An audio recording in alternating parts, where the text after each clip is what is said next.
some highs and lows. Just how do you feel about how you performed in that game?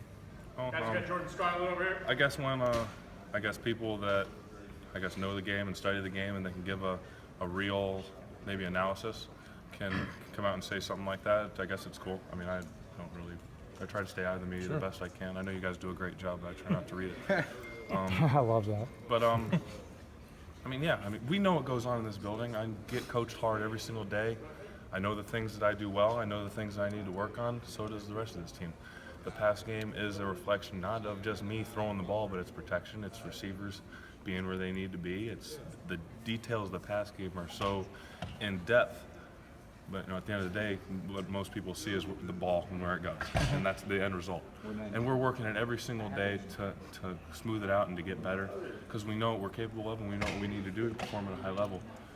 But we're going to keep pushing forward, and we have another great challenge ahead of us. It's been a long journey for you, obviously, and you got your first start in the swamp was your last start in the swamp, and your last start, I think, is going to be your first bowl game, right? Yeah. Is this your first bowl game? This is the first bowl game I'm playing in, yeah. I went for Purdue as a redshirt. Okay. And this will be my second time being in a bowl game, the first time obviously playing. So well, what's the excitement level awesome. to end your career in a bowl game? It's really cool. The first game I actually played was against Iowa.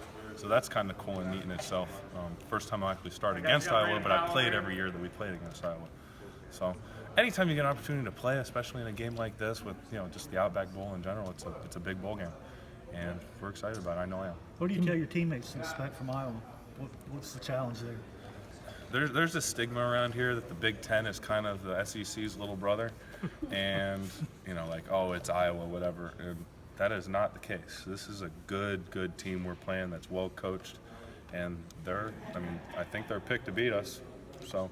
You got to take that if you're in here. If you're any sort of competitor, you take that personally and you put in the work to go get a great plan to go beat a great opponent. I think we're more than capable if we go play the way that we're capable of playing. What about Desmond King to the defense? What were your thoughts just on that? He's an All-American. He's a great corner. He plays the ball really well. The times that I've gotten a chance to go against him, the way that he plays the ball, it's almost like a receiver. When the ball's up in the air, he's really good at coming down with those 50-50s. And he's big and physical, and it's definitely going to be a great challenge for our receivers, but I like our guys. What do you recall from that first Iowa game, your first career game against Iowa? Can you say again? What do you recall from your first game? I was a redshirt freshman and my head was spinning because it was the first time being out there.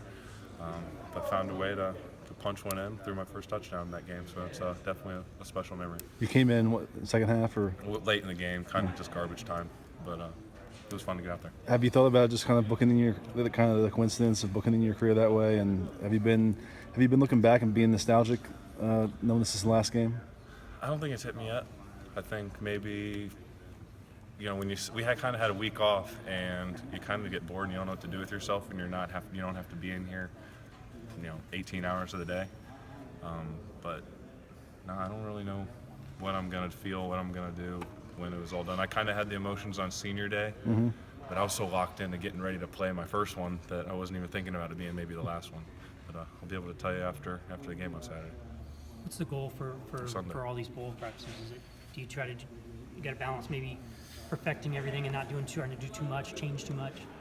You just get good at what you do. It's a time to go back to basics. Today was all about kind of shaking the rust off, getting back to your fundamentals, going back to our base packages. We weren't really worrying about, preparing for them right now as much as we're worrying about ourselves. It was more kind of a spring practice feel, just to come back out here and get used to the speed and compete a little bit and kind of clean up all of our timing and the pass game details. So it was a good day to get out here, but definitely as you move forward, you got to kind of dial it in and focus in for sure. Could you kind of give us a scouting report on the two freshman quarterbacks, how far they've come, what they kind of bring to the table?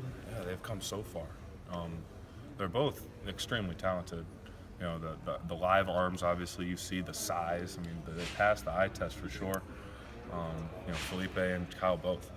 The challenge for them is going to be continuing to grow. And they've grown so much since they first got here in spring and they didn't know how to call a play. They had no idea who a Mike was, just what's an X. They've come so far. Now they're able to change protections if they need to. They're able to get to their side adjustments and do all the things that they need to do that are kind of graduate level.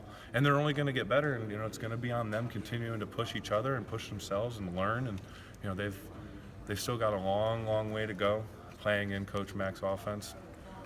But the sky's the limit for them. I'm How really excited about it. interesting will that battle be in the spring, though, for that quarterback job? I'll be interested to watch it. I'm a fan of all of our guys. I'm a Gator fan forever, and the best guy's going to play, and I'm confident that whoever that is will be the man. And don't count Luke out either. He's still the man, man. Luke's the best. Mac talked about the need for guys to stay focused, even if they're thinking about the draft coming up. What have you seen just from the return to practice? How much this game means to everybody? It means a lot. We want to go out here and win and put our best effort forward. And we've definitely been challenged. I was told and I've heard that maybe that wasn't the case last year. Guys were maybe looking ahead, thinking about the next level, and maybe we're trying to protect their bodies as much. And we've been challenged. If you want to play and you want to go ahead and do this thing, let's go. Let's be all in and let's go beat a great opponent. I don't think you ever go in the game wanting to lose or not wanting to give everything you've got. So, and we've got the kind of guys in this locker room that truly want to give their best and put it all on the line because of the guys next to them. And in one practice, I've been really encouraged. And what are your plans for after this? What are you hoping to do? Hoping to keep playing. I'm going to train, get ready for an opportunity to play at the next level, and keep chasing the dream. Do you